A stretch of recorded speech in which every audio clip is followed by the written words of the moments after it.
আসসালামু আলাইকুম, কেমন আছেন সবাই? আমার বাসার সবাই আল্লাহর রহমতে ভালো, একমাত্র আমি বাদে। পরে বলছি কেন আমি ভালো নেই।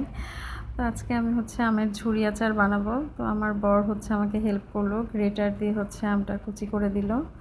আর এই আমটা এত পরিমাণ টক, এর জন্য আমি একটু পেঁয়াজ বেশি আর চিনি বেশি দিছি। তো প্রথমে ভালো করে গ্রেটার দিয়ে গ্রেট করে নিয়ে তারপরে পানিটা একটু লবণ দিয়ে মাখায় রাখছিলাম। মাখায় রাখার পরে চিপে ফেলে দিলাম। আর কি চিপে আমের রসটা পানিটা আলাদা করলাম। তারপরে এই যে সরিষা বাটা, হলুদের গুঁড়া, মরিচের গুঁড়া, ধনের গুঁড়া, জিরার গুঁড়া আর চিনির পরিমাণটা একটু বেশি দিছি। তারপরে লবণ দিছি, দেওয়ার পর সরিষার তেল দিয়ে ভালো করে মাখাইছি। আর এই যে আমার যে রসটা পড়ে গেছিল, আমের রসটা, সেটা এই যে আমার বাসায় এরকম একটা ছোঁচা থাকে, আম দেখলে যে নাকি পাগল হয়ে যায়। আমি এর আগে আম কিনে নিয়ে এসেছি, ওর জন্য আমি আচার বানাতে পারিনি। আমার আরও আগে আচার বানানো হয়ে যেত, কিন্তু ওর জন্য হয়নি।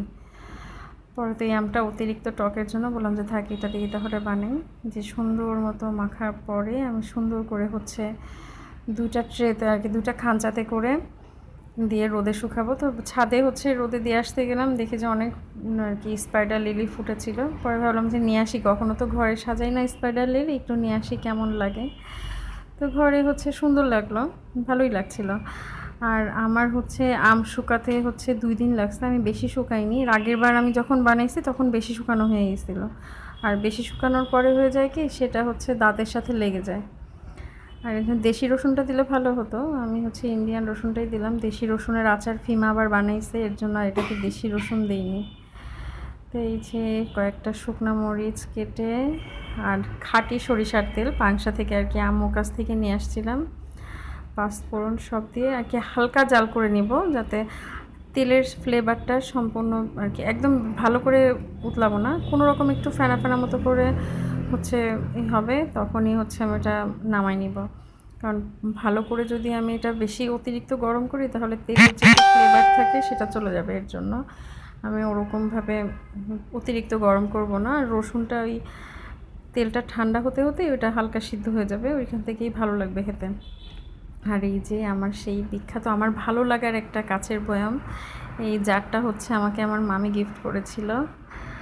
আর এই যে আমার 3 বয়াম হয়ে গেল। এখন তেল ঠান্ডা হয়ে গেছে, তেল ঢালার পালা।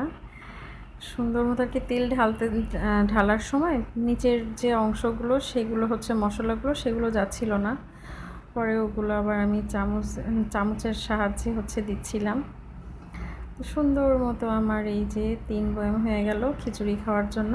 তো এর মাঝখানে ফিমা আবার বড়ির আচার বানাইছিল এর আগে, তো ওইটাও শেষ হয়ে গেছে। এখন শুধু রসুনের আচার অল্প একটু আসতে, আর আমের ঝুরি আচার তো আমি বানালাম। আর এবার আম্মুকে আমি কোনো আমের আচারের কথা বলিনি। আমার আম্মুর কাছে আচার চাওয়া মানে বিপদে পড়া, এত পরিমাণ আচার দিচ্ছিল এর আগের বার যে আমার খেয়েই শেষ করতে পারছিলাম না। তো এই যে আমার আচার পরিপূর্ণ, দেখতে কত সুন্দর লাগছে জারটা।